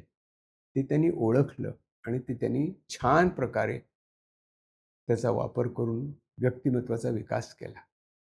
तर हे ओळखणं, स्वीकारणं आणि विकसित करणं हा व्यक्तिमत्त्वाचा अभ्यास करण्याचा हेतू आहे. मगाशी मी म्हटलं प्रेडिक्टॅबिलिटीविषयी आपण बोलत होतो. पण आता त्याचा विकासाच्या दृष्टीने आपण कसा उपयोग करू शकतो, हे खूप महत्त्वाचं आणि ते कमालीचं महत्त्वाचं ठरणार आहे आता AI च्या जगामध्ये. आणि AI तुम्हाला फसवतो. तर तो सायकोफॅन्ट आहे तो. तुम्हाला खूप चढवतो तो. वाह! काय छान! किती मस्त बोललास.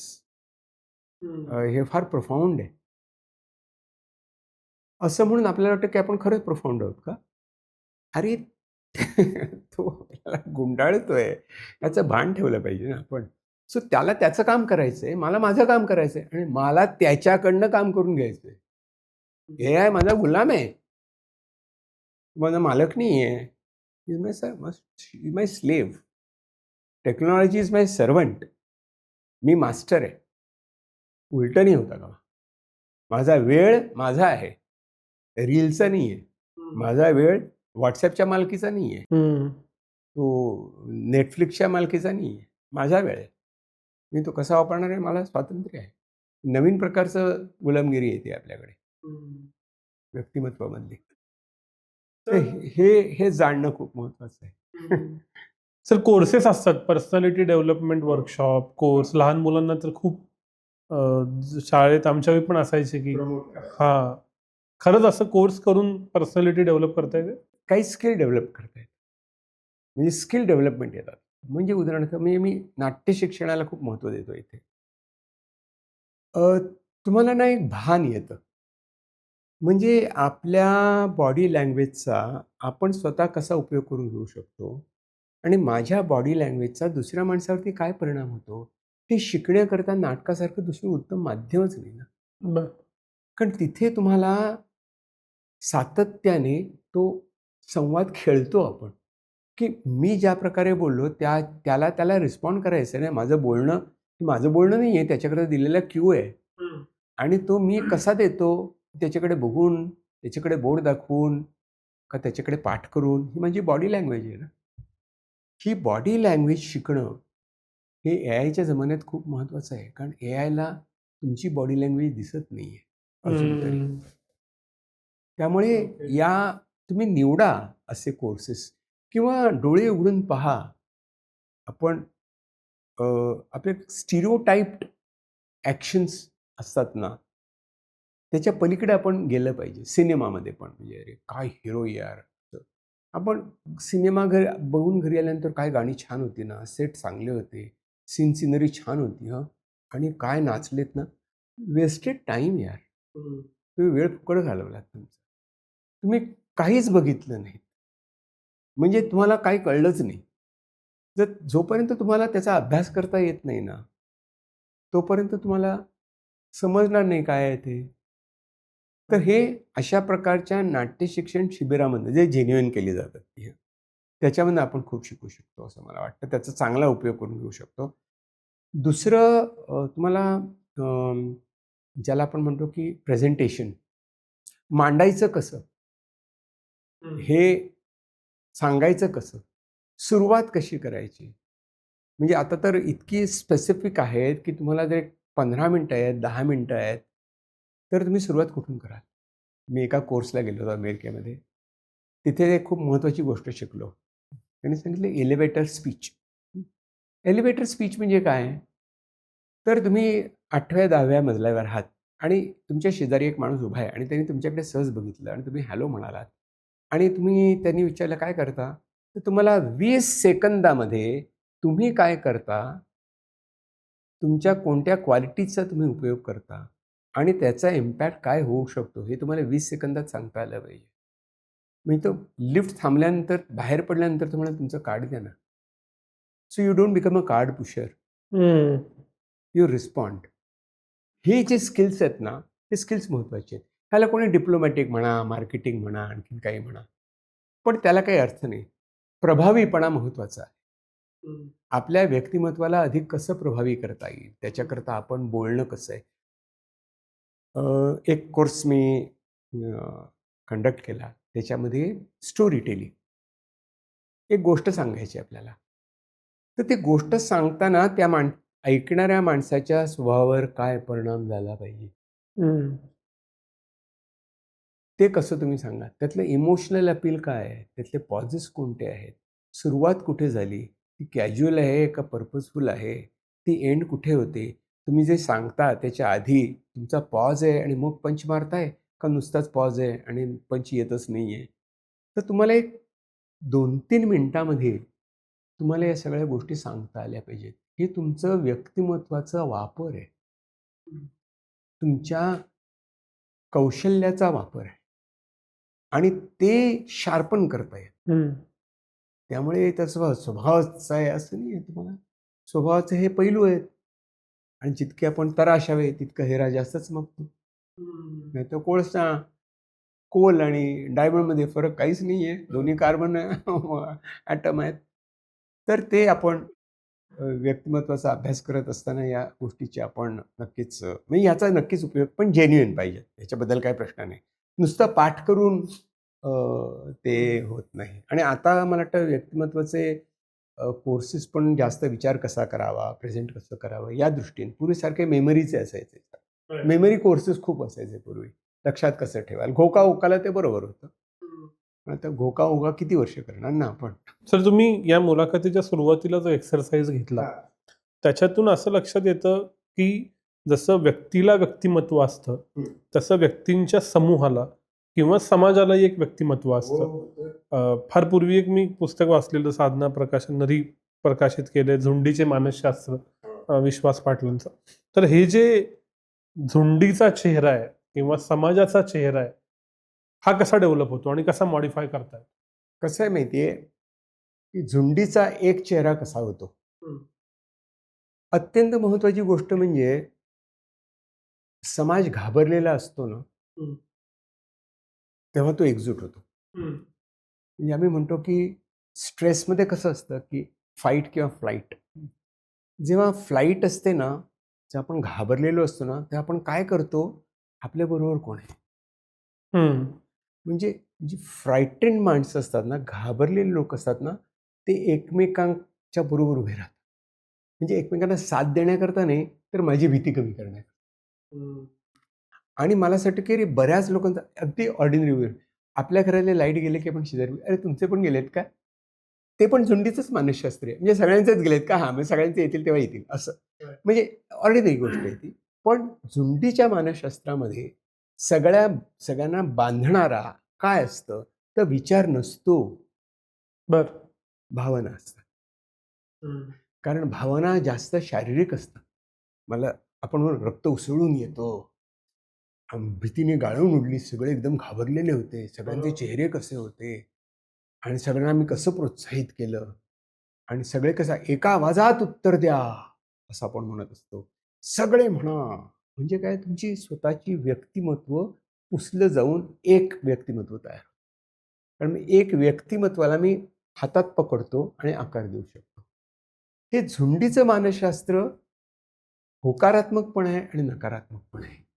होकारात्मक अशा अर्थाने की आपल्याला माहिती आहे की जेव्हा खरोखरच अ, अ, तुम्ही तुमची संख्या कमी आहे, म्हणजे तुम्ही लढू शकत नाही, पण तुम्ही त्वेषाने लढता, तेव्हा तुमची अ, सगळं तुमचं तेज सगळं एकत्र येतं आणि मग तुम्ही एक दिलाने सगळे काम करत असतात. ते कठीण काम आपण एकत्र आलं की करू शकत असतो.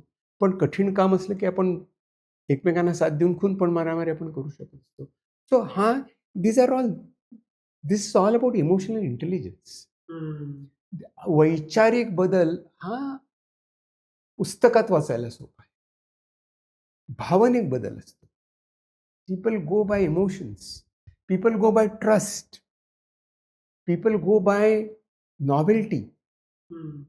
की आता हे नको, मला हे दुसरं पाहिजे. दुसरं पहिल्यापेक्षा दुसरं वेगळं आहे, हे कळायला वेळ लागतो ना.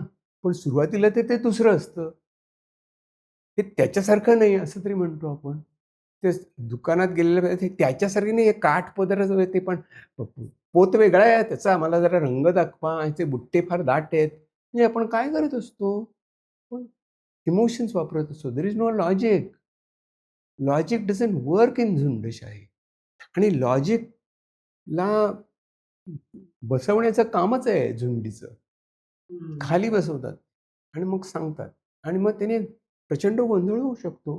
त्या एल्फिन्स्टनच्या ब्रिजवरती काहीच नव्हतं. सरळ जाऊ शकले असते लोक. पण ते नव्हते जात ना तसे. जपानचं आपण बघितलं तिकडे जेव्हा त्या भूकंपानंतर मदत घ्यायला लोक आले, तर ते लाईनीत उभे होते. ते स्टेडियम साफ करून जातात. कारण त्यांना वाटतं की दिस मॅटर्स. काय मॅटर होतं की माझ्या देशाबद्दल, माझ्या लोकांच्या बद्दल पॉझिटिव्ह भावना झाली पाहिजे. या बाबतीत आम्ही एकत्र होतो. ती पण झुंड आहेत. ते पण शिस्तीने काम करतात. ती त्यांची तशीच आहे. सो हा ना भावनांचा खेळ आहे सगळा. आणि तो भावनांचा खेळ म्हणून भावनांचा खेळ म्हणून तो कमी दर्जाचा नाहीये. कारण त्या भावना जास्त फिजिकल असतात ना, व्हिसरल असतात. मला पोटात जाणवतात ना. पोटात भीतीचा खड्डा पडला, कंठ दाटून आला, असं आपण म्हणतो. हृदयाची धडधड वाढली, तोतरा झाला शब्द. म्हणजे काय फिजिकल आहे ना ते. ॲक्च्युअल आहे. मी अनुभवतो ते. तो झुंडीमध्ये सगळ्यांच्या भावना एकत्र येतात. तो घेटो तयार होतो. सगळेच भ्यालेले असतात. आणि मग ते एकत्र काहीतरी करू हाकता येतं मग त्याला. तर हे खूप काय म्हणायचं त्याला, त्याचं शास्त्र आहे. वाईट पण आहे आणि चांगला वापर पण, दोन्ही गोष्टी आहेत त्याच्यामध्ये, की तुम्ही म्हणजे अगदी गांधीजींचं उदाहरण देता येईल, की मी सर्वसामान्यांचे कपडे घालणार आहे. सर्वसामान्य माणसं कपडे. ते पंचा नेसतात, मी पण पंचा नेसतो. ते उघडे राहतात, मी पण राहतो. प्रचंड बॅरियर ब्रेक केला ना. मी तुमच्यासारखा आहे. I am part of you. ही जी इमोशनल कनेक्ट आहे ना लोकांशी, तो प्रचंड आहे. प्रचंड आहे. तो भाषेमुळे येतो, वागण्यामुळे येतो, तुमच्या मॅनर्समुळे येतो, तुमच्या कपड्यामुळे येतो. सो हे एक्सेप्शनल आहे एकदम. ते जे त्यांचं व्यक्तिमत्वातला तो जो बदल आहे त्यांनी जो केला त्यावेळेला भारतभर फिरून आल्यानंतर, तो अचाट आहे, कमांडिंग आहे अगदी. सर, शेवटचा प्रश्न. हे सगळं पर्सनॅलिटी बद्दल ऐकल्यावर, बोलल्यावर, समजून घेतल्यावर, समजा मला स्वतःला तपासायचं आहे आणि माझ्यासारखा आमच्या ऑडियन्सला कोणालाही स्वतःला तपासायचं आहे, तर काय एक्सरसाइज तुम्ही मला द्याल? थॉट लेवलला जर कळलं, भावना, विचार, हे सगळं how can I implement? Implement करण्याकरता मी असं म्हणेन, की आता खरं म्हणजे ना, नेटवरती पुष्कळ बऱ्यापैकी रिलायबल टेस्ट्स मिळतात. रिलायबल म्हणजे पहिले आपण अगदी खात्री करून घ्यायची. म्हणजे मोठ्या मेंटल हेल्थ संस्था आहेत, त्या अप्रूव्ड टेस्ट देत असतात. मोठ्या universities, Cambridge, Oxford, Harvard, they give free test असतात. मेयो क्लिनिकच्या आहेत, नंतर एक सायन्स फॉर गुड म्हणून एक आहे, त्यांच्या टेस्ट असतात. या टेस्ट्सवरती ते बेसिकली काय माहिती आहे, ते रिसर्च ओरिएंटेड आहेत. त्यांना रिसर्च करायचा असतो, म्हणून ते फ्रीली देत असतात. म्हणून त्या फ्री टेस्ट आपण करू शकतो. आणि मग जर तुम्हाला सल्ला हवा असेल तर ते सांगतात, पैसे मोजा. तुम्ही तेवढे पैसे वर्थ आहे. म्हणजे माझा स्वभाव असा आहे, भाग्य बदलण्याकरता माझ्याकडे एक मुलगा, मी 60,000चा खडा घेतला. अरे बाबा, 6,000ची टेस्ट केली असतीस तुला कळलं असतं तुला. 600 रुपयात तुझं काम झालं असतं. 60,000मध्ये काही झालं नाही. फक्त तो बायकोला घेऊन काश्मीरला गेला असेल, विकणारा माणूस, दुसरं काही नाही. तर हे करायला काही हरकत नाही. आणि दुसरी गोष्ट, आपण एक काम करू शकतो, स्वतःला ओळखायचं असेल तर. एक स्वतःची स्वतंत्र इमोशनल डायरी लिहायला शिकलं. बरं. म्हणजे माझ्या मनातल्या भावनांचा आलेख मला करता आला पाहिजे. आणि तो कसा उद्भवला, तो कसा वाढला, तो कसा कमी होत गेला, ह्याचा मला आलेख काढता आला पाहिजे. सकाळी माझं आणि बायकोचं भांडण झालं. त्याच्यानंतर मी तरातरा चाललो होतो. त्यामुळे धडपडून खाली पडलो, पायाला खूप पडली आणि मग उशीर झाला ऑफिसमध्ये जायला. मग तिकडे काही पटलं नाही. मग मित्र म्हणाले, "काय चिडलास एवढा तू?" मग माझ्या लक्षात आलं, की त्याची सुरुवात तिकडे झाली ना. आता हे काय आहे? हे कन्फेशन नाही आहे. हे स्वतःचं प्रतिबिंब मी बघतोय आणि मी त्याची नोंद करतोय, की असं घडलं आज माझ्या आयुष्यात. मला काय करायला हवं? नाही, तिचं चुकलं, बायकोने असं वागायला नको होतं. नाही असं म्हणणार. मी काय करू शकतो? असे जर स्वतःला प्रश्न विचारले, तर आपल्याला आपल्या स्वभावाची आणि आपल्यात कोणते बदल करायचे आहेत, ह्याची एक जंत्री मिळते, आपोआप मिळते. दुसरी गोष्ट, सगळ्यात जास्त लोकांचा प्रॉब्लेम असतो, की मी नकारात्मक विचार करतो. मी तेच विचार करतो, ओव्हर थिंकिंग करतो. Over thinking is a big problem. सगळ्या ओव्हर थिंकर्सना मी सांगतो, की तुम्ही एकदा ना कागद पेन्सिल घ्या आणि सगळं तुमचं ओव्हर थिंकिंग लिहून काढा. काढून टाका ना. ते सिस्टीमच्या बाहेर जाणं खूप महत्त्वाचं. तुम्हाला बदलायचं आहे ना, तर सिस्टीमच्या बाहेर टाका. आपलं शरीर अतिशय हुशार आहे.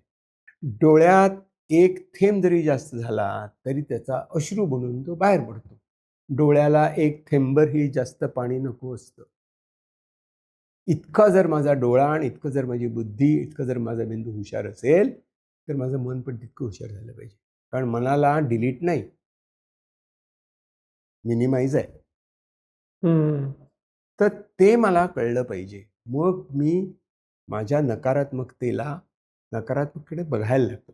मला ना नकारात्मक विचार करायची फारच सवय झाली ना, त्यामुळे असं होतं.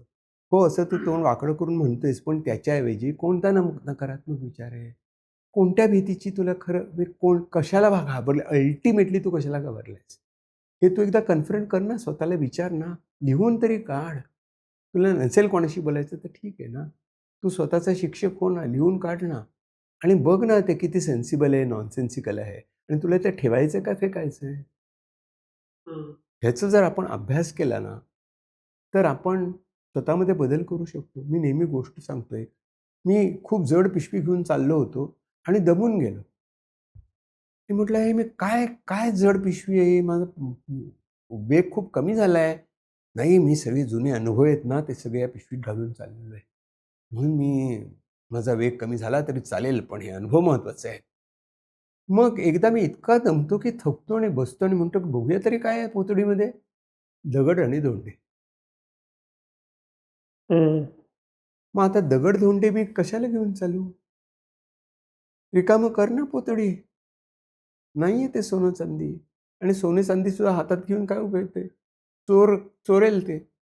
दगड-धोंड्याचा तर काहीच उपयोग नाही. ओतून दे, फास्ट चालशील. हा प्रश्न स्वतःला पण विचारत नाही. स्वतःला नावं ठेवतो आणि माझा स्वभाव असाच आहे असं आपण म्हणत राहतो. स्वतःत बदल होणार कसा? म्हणजे स्वतःच्या स्वभावाला औषध नाही, कारण स्वभावाला स्वतःला बदलायचं असतं. त्याची कमिटमेंट असते, ॲक्सेप्टन्स असतो, अनकंडिशनल ॲक्सेप्टन्स असतो. आईमुळे असं आहे, आमच्या स्वभावातच तसं आहे, आमचे मामांचे किती तापट होते, त्याप्रमाणेच नवरा तापट आहे, त्याप्रमाणेच हा मुलगा तापट आहे. अरे काय केलं तू? What have you done? तू 3 पिढ्यांना गारद करून टाकलं. मग हा मुलगा उद्या म्हणणार ना बायकोला, आमच्या घराण्याची रीतच आहे तापट राहण्याची. ऐकून घे माझं. स्वभाव आहे, स्वभावाला औषध नसतं. ती म्हणते माझा पण स्वभाव तापट आहे. चालू. पोरं पण म्हणणार, आमचे पण स्वभाव तापट आहेत. चालू. व्हेन डू वी स्टॉप यार? When do we introspect? हे आपण थांबून जरा विचार करूया. क्षणभर 5 मिनिटं द्या स्वतःकरता आणि शोध घ्या. सर कोहमपासून सुरुवात झाली होती आणि स्वतःचा शोध घेण्यावरच आपण थांबतोय. पण पर्सनॅलिटी नक्की कशी असते, काय असते हे सगळं समजून घेता आलं. पुन्हा पुन्हा वेगवेगळ्या विषयांवर भेटूया, पण आज इथंच थांबू. धन्यवाद.